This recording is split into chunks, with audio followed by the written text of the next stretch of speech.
সূরা কাহফে দুইজন ব্যক্তির ঘটনা আছে, যেই দুইজন ব্যক্তির মধ্যে একজন ধনী ছিল আর একজন গরিব ছিল।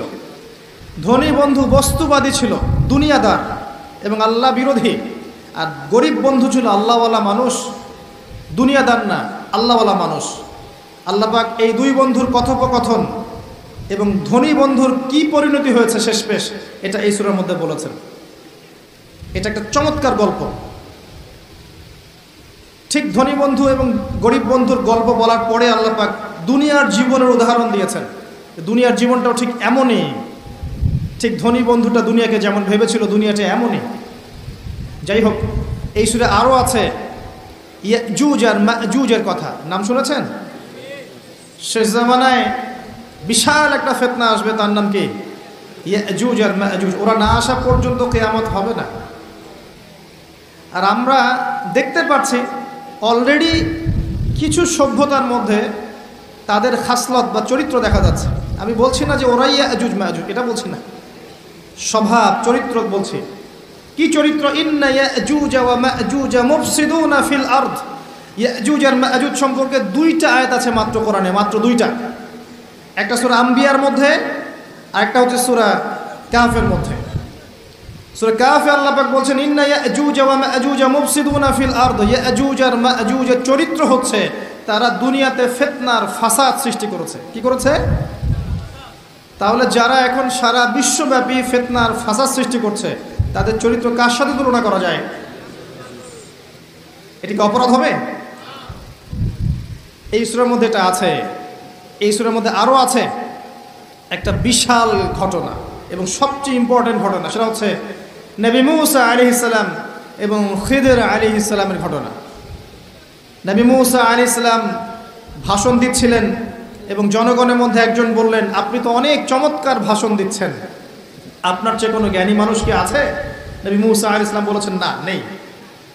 আল্লাহ পাক ধরলেন, ওই যে নবীদের ভুল আল্লাহ পাক ধরেন, তোমার চেয়ে জ্ঞানী মানুষ আছে আমার আরেকজন বান্দা, তার নাম খিদর, সে তোমার চেয়ে অনেক বেশি জ্ঞানী।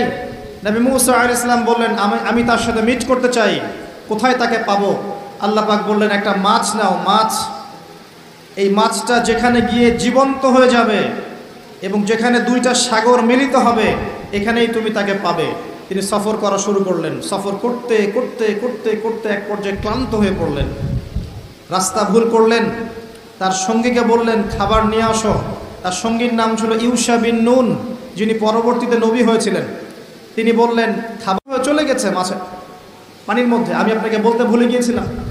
নবী মূসা আলাইহিস সালাম বলছেন, বলো কি? ওই জায়গায় তো সেই জায়গা যেখানে আমি তাকে পাবো, চলো সেখানে। আবার ফিরে আসতে হলো সেই জায়গায়। এসে দেখলেন পাথরের উপরে একজন ব্যক্তি বসে আছেন, তার নাম খিদর বা শ্যামল। খিদর মানে শ্যামল। তিনি যেখানে বসতেন সেই জায়গা সবুজ শ্যামল হয়ে যেত। তাকে আল্লাহ পাক তার পক্ষ থেকে জ্ঞান শিক্ষা দিয়েছিলেন। ওয়াল্লামনাহু মিন লাদুন্না ইলমা। ওই ব্যক্তিকে আমি আমার পক্ষ থেকে জ্ঞান শিক্ষা দিয়েছিলাম। সুবহানাল্লাহ, আল্লাহর পক্ষ থেকে জ্ঞান মানুষকে শিক্ষা দেওয়া হয়েছে। কয়েকজন ব্যক্তি আছেন কোরআনে যারা সরাসরি নবী ছিলেন কিনা এটা নিয়ে দ্বিমত আছে, কিন্তু আল্লাহর পক্ষ থেকে তাদেরকে জ্ঞান এবং প্রজ্ঞা দেওয়া হয়েছিল, কোনো দ্বিমত নাই। তার মধ্যে একজন খিদর, একজন লুকমান হাকিম, আর একজন যুলকারনাইন আলাইহিমুসসালাম। আসুন, খিদর আলাইহিস সালামকে গিয়ে নবী মূসা আলাইহিস সালাম বলছেন, হাল আত্তাবিউকা আলা আন তুআল্লিমানি মিম্মা উল্লিমতা রুশদা। আমি কি তোমার ইত্তেবা করতে পারি এই শর্তে যে আল্লাহ আপনাকে যে জ্ঞান শিখিয়েছেন সেটা আমাকে শেখাবেন? খিদর আলাইহিস সালাম বললেন, ইন্নাকা লান তাস্তাতিআ মাইয়া সাবরা। তুমি আমার সাথে ধৈর্য ধরতে পারবে না। নবী মূসা আলাইহিস সালাম বললেন, সাতাজিদুনি ইনশাআল্লাহু সাবিরান ওয়ালা আ'সি লাকা আমরা। ইনশাআল্লাহ আমি ধৈর্য ধরবো, আমাকে আপনার কাজে বিঘ্ন সৃষ্টিকারী পাবেন না। ঠিক আছে, ইনশাআল্লাহ বলেছ, চলো এখন। কিন্তু নবী মূসা আলাইহিস সালাম ধৈর্য ধরতে পারেন নাই। শেষে গিয়ে আপনি দেখতে পারবেন খিদর আলাইহিস সালাম আগেই সেটা বুঝতে পেরেছিলেন। যার কাছে আল্লাহর পক্ষ থেকে জ্ঞান থাকে সে অনেক দূর পর্যন্ত দেখতে পারে। আমি কি বোঝাতে পারছি? পথ চলা শুরু হলো, ফানতালাকা, তারা হাঁটতে থাকলেন। একবার নৌকা ফুটা করে দেয়া হলো, শর্ট করে বলছি আমি। একবার একটা বাচ্চাকে হত্যা করলেন, আর একবার একটা দেয়ালকে নির্মাণ করলেন। আজকে গিয়ে পড়বেন সূরাটা, শেষের দিকে আছে। তিনবারই তিনবারই মূসা আলাইহিস সালাম বললেন, আপনি এটা কি করছেন? নৌকা ফুটা করলেন কেন? যে যারা আমাদের উপকার করলো আপনি তার নৌকা ফুটা করে দিলেন। বাচ্চাকে কেন হত্যা করলেন? নিষ্পাপ বাচ্চা, সে কি দোষ করেছিল? এই দেয়ালটা নির্মাণ করলেন কেন বিনা পারিশ্রমিকেই? ওরা তো আমাদেরকে মেহমানদারিও করলো না। তখন খিদির আলাইহিস সালাম বললেন, হাদা ফিরাকু বাইনি ওয়া বাইনাক, তোমার আর আমার মধ্যে আর পথ চলা হলো না, তবে আমি তোমাকে জানিয়ে দেব কাজগুলো আমি কেন করেছি। এক নাম্বার, আমি নৌকা এই কারণে ফুটা করেছিলাম, যদি নৌকাটা ফুটা না করতাম, নৌকার পিছনে জলদস্যু ছিল, নৌকাটা ভালো হলে নিয়ে চলে যেত। এক, তাই আমি তার কোনো ক্ষতি করিনি, তার উপকার করেছি। দুই, এই বাচ্চাকে আমি হত্যা করেছি আল্লাহর আদেশে, কারণ এই বাচ্চা বড় হলে অনেক বড় কাফের হতো, অনেক মানুষকে কাফের বানাতো, নিজের পিতা মাতাকেও কাফের বানাতো।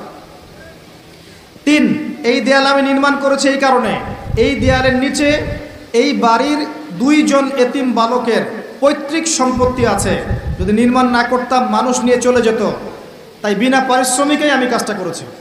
তিনটা ক্ষেত্রেই মূসা তুমি বাইরের চোখ দিয়ে দেখেছো, তাই তুমি সত্য উপলব্ধি করতে পারো নাই।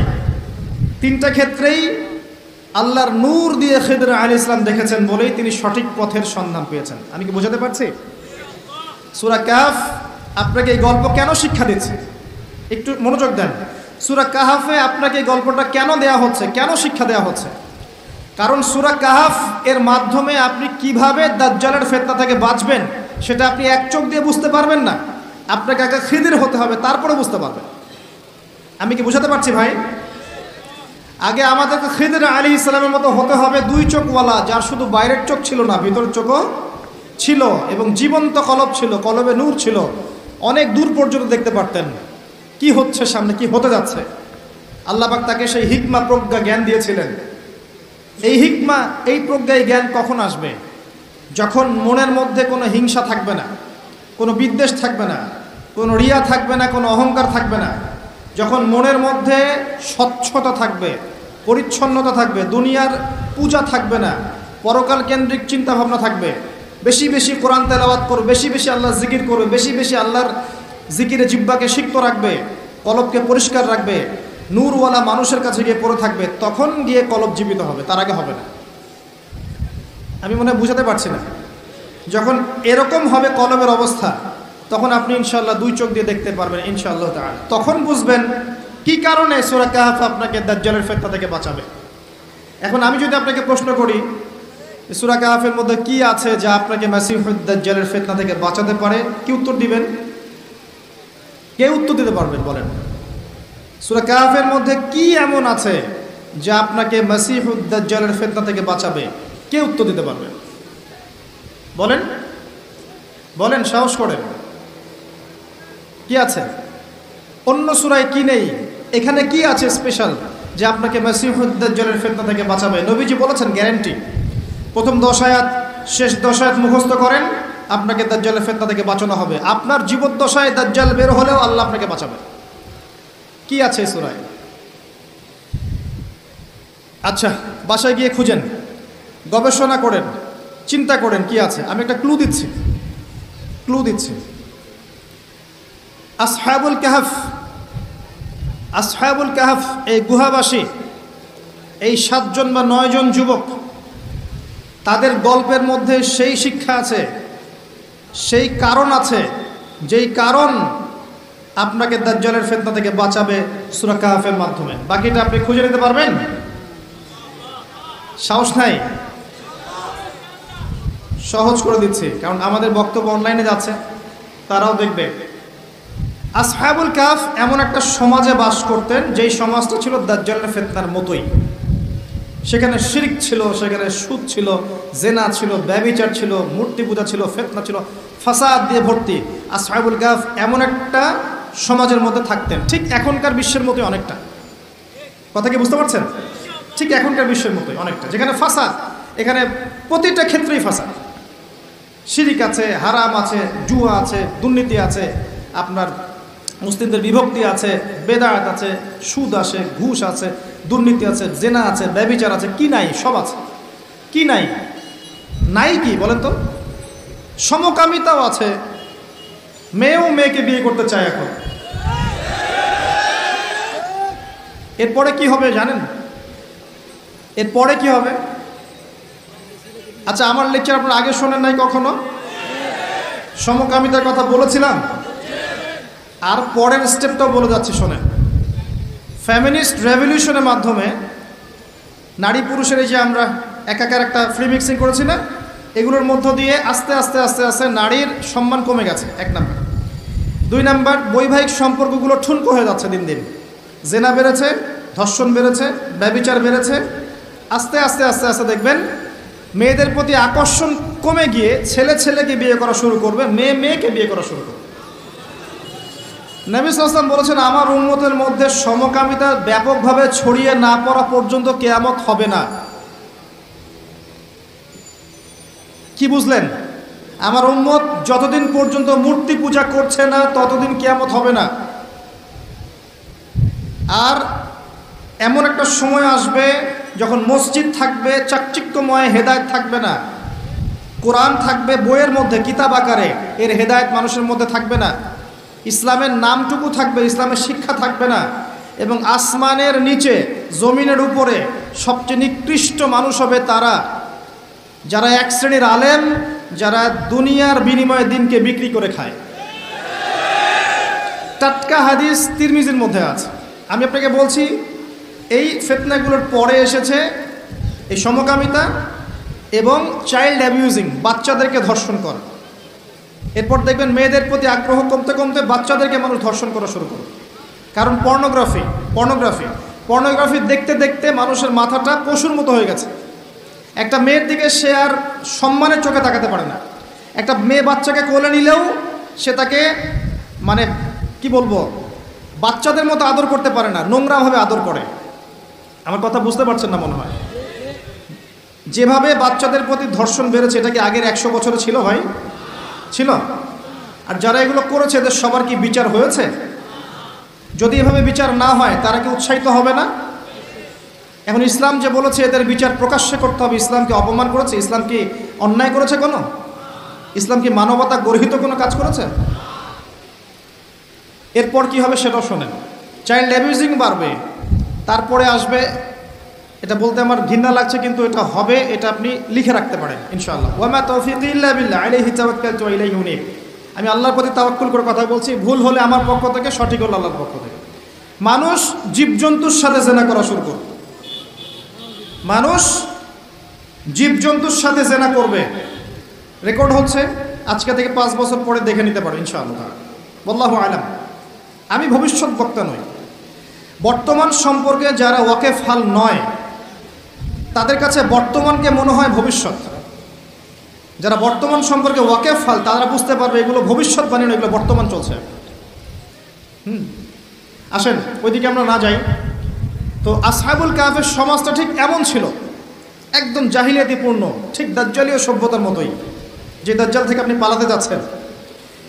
এই বেচারারা কি করলো?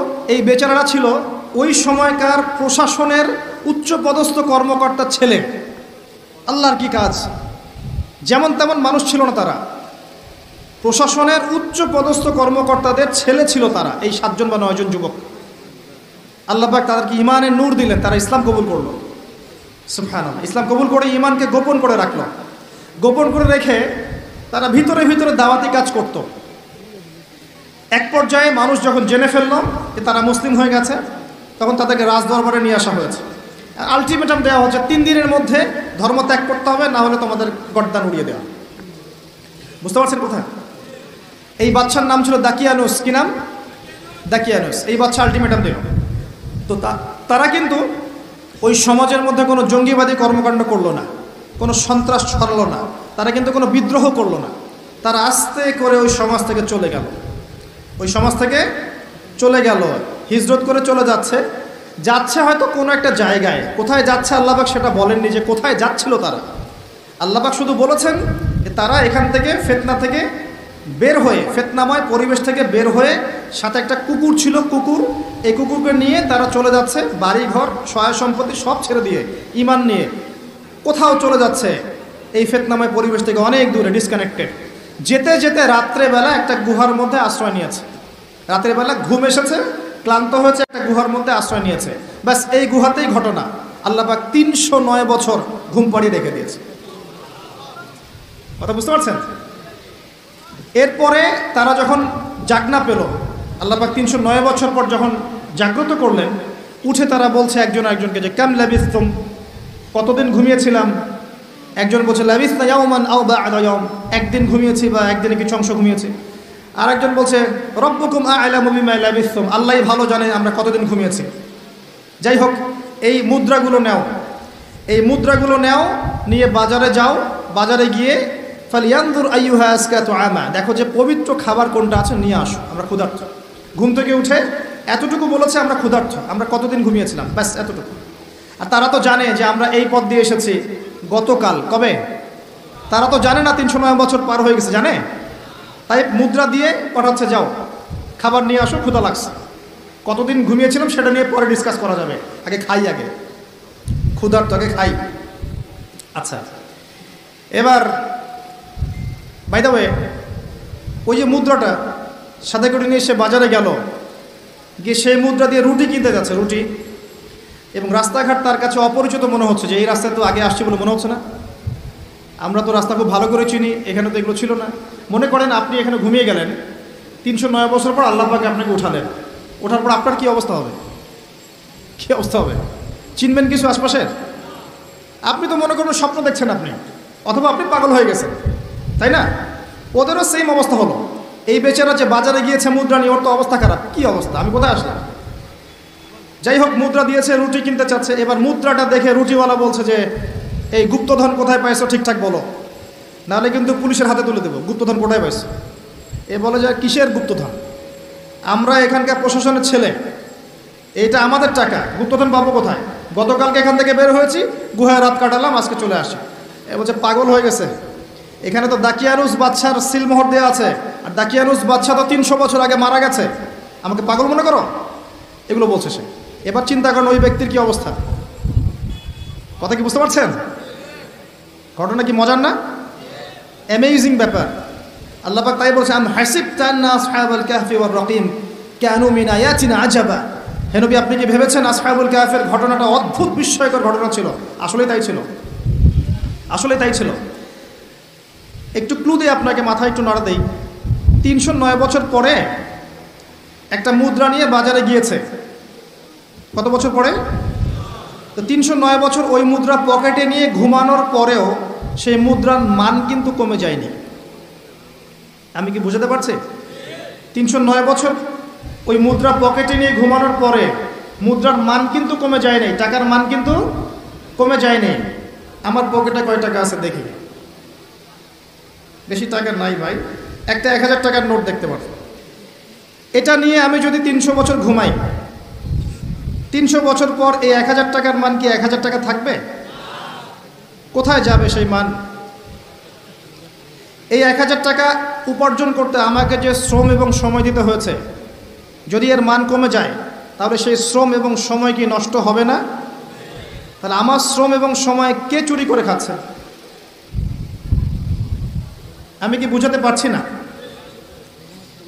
309 বছর ঘুমিয়ে থাকার পরেও তাদের মুদ্রার মান কমে যায়নি। কিসের মুদ্রা ছিল এটা? আমার 1000 টাকার মতো? কিসের মুদ্রা ছিল? স্বর্ণের বা রৌপ্যের? আর আপনারা জানেন কি না যে বর্তমান পশ্চিমা সভ্যতা ক্ষমতায় আসার পরে তারা বাজার থেকে, অর্থনীতির বাজার থেকে স্বর্ণ মুদ্রা, রৌপ্য মুদ্রাকে হারাম করে দিয়েছে। আপনি সেটা দিয়ে ডিল করতে পারবেন। আর আল্লাহ পাকের হালালকে কেউ হারাম করলে কি হয়, আর আল্লাহর হালালকে কেউ হারাম করে নিলে কি হয়, এটা আমার চেয়ে আপনারা ভালো জানেন। যাই হোক, কিছু করার নাই, আমি জাস্ট বললাম, কিছু করার নাই আপনার আমার, কিন্তু জাস্ট জেনে রাখা তো ভালো, জানা ভালো না? ইউসুফ আলাইহিস সালামকে কি দিয়ে কেনা হয়েছিল? বিকাশের মাধ্যমে। কিভাবে? সুবহানাল্লাহ। এই যে খিদির আলাইহিস সালাম দেয়াল নির্মাণ করছেন, দেয়াল নির্মাণ করছেন, নিচে ওর বাপ দাদার পৈতৃক সম্পত্তি আছে রেখে যাওয়া, সেগুলো কিসের? ধাতুর। কোন ধাতুর? সেগুলো ইলেকট্রনিক মানি, ক্রিপ্টোকারেন্সি, বিটকয়েন। ইসলামে যে মুদ্রা বলে কিছু আছে, এটাও এখন মানুষকে বোঝাতে হয়। আর অনেক সময় দাড়ি টুপিওয়ালা মানুষও বলবে যে এসব আবার কি জিনিস, ইসলামিক কারেন্সি আবার কি জিনিস। সবই জায়েজ, ফাইন। আমি তো তর্ক করতে চাই না, এগুলো পছন্দ করি না। যেটা আপনার কাছে জায়েজ মনে হচ্ছে আপনি করতে থাকেন, কিন্তু অ্যাটলিস্ট আমরা আকীদা লালন করছি যে আসহাবুল কাহফের ওই মুদ্রা, নবী সাল্লাল্লাহু আলাইহি ওয়াসাল্লামের সময়কার দিনার দিরহাম এবং এই যে ইসলামিক কারেন্সিগুলো কোরআনে বলা আছে, এগুলো বর্তমান সময় চলমান বিষয়ের চেয়ে 1000 গুণ বেশি ভালো, যার মান কখনো কমে যাবে না ইনশাআল্লাহ। যাই হোক, কিছু করার নাই, জেনে রাখলেন এতটুকুই। এবার সেই ব্যক্তিকে বাদশার কাছে নিয়ে যাওয়া হলো। এবার সে বাদশার কাছে গিয়ে দেখছে যে আমি যার সন্তান, এ তো আমার বাবা নয়, দাকিয়ানুস বাদশা তো এটা নয়। এই বাদশা কোত্থেকে আসলো? এই বাদশা কিন্তু আল্লাহ বিশ্বাস করে। এই সভ্যতাটা ওই 300 বছর আগের সভ্যতার মতো নয়। এরা আল্লাহকে বিশ্বাস করে, ইসলামিক বিষয়গুলো মেনে চলে, কিন্তু পরকালে বিশ্বাস করে না যে আল্লাহ মৃত্যুর পরেও পুনরুজ্জীবিত করাতে পারেন, এটা বিশ্বাস করে না। এবার এই বাদশা, দ্বিতীয় বাদশা বলছে 300 বছর পরের, যে তোমরা কি সেই 7 জন বা 9 জন যুবক যারা 300 বছর আগে এখান থেকে চলে গিয়েছিলেন? এবার এই ব্যক্তির বুঝে আসলো যে হ্যাঁ, হয়তো বা অনেক সময় পার হয়ে গেছে। দাকিয়ানুস বাদশা কোথায়? 300 বছর আগে মারা গেছে, তার মানে তো 300 বছর পার হয়ে গেছে। হ্যাঁ, আমরাই সেই যুবক। তোমার বাকি সাথীরা কোথায়? বাকি সাথীরা গুহায় আছে। আমরা কি যেতে পারি? হ্যাঁ, যেতে পারেন, চলেন। সবাই গিয়ে দেখলেন হ্যাঁ, বাকি সাথীরা গুহার মুখে দাঁড়িয়ে আছে। 300 বছর পরে আল্লাহ পাক 9 জন যুবককে ঘুম থেকে উঠিয়ে একটা পুরো সভ্যতাকে হেদায়েত দিলেন যে পরকাল বলতে কিছু আছে, যে আল্লাহ 300 বছর ঘুম পাড়ানোর পরে মানুষকে জীবিত করতে পারেন।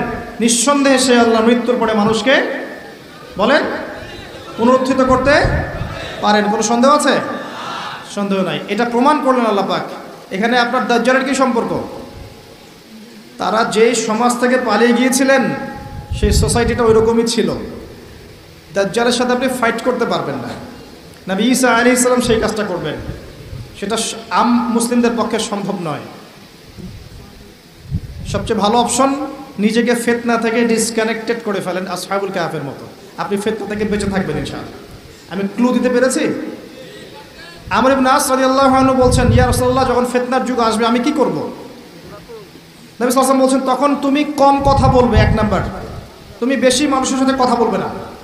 2, তুমি বেশি মানুষের সাথে মেলামেশা করবে না। 3, তুমি ঘরে থাকবে, বাইরে বের হবে না বেশি বেশি। আর 4, তুমি ঘরে বসে বসে তোমার গুনাহের জন্য কান্নাকাটি করতে থাকবে, তুমি সফল হয়ে যাবে। যখন দেখছেন আপনি ঈমান পেয়েছেন, ইসলাম পেয়েছেন, ইসলামের দাওয়াত দিবেন, ইসলামের প্রচার প্রসারের চেষ্টা করবেন, সব ঠিক আছে।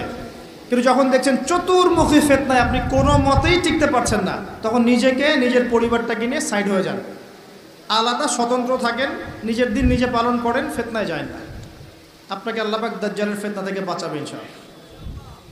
আরো ভালো করে সূরাটা পড়বেন, জুমার দিনে একটা কাজ করবেন, আল্লাহ পাক করার তৌফিক দান করুন, আমিন। আবার বলছি, সকাল সকাল ওই যে সালাতে আদায়ের কথা, 2 নাম্বার দরুদ বেশি বেশি পড়া, 3 নাম্বার দোয়া করা, 4 নাম্বার কি সূরা কাহফ অন্তত একবার অর্থ সহ পড়বেন। এটা জুমার দিনের কাজ দিলাম, করবেন তো ইনশাআল্লাহ।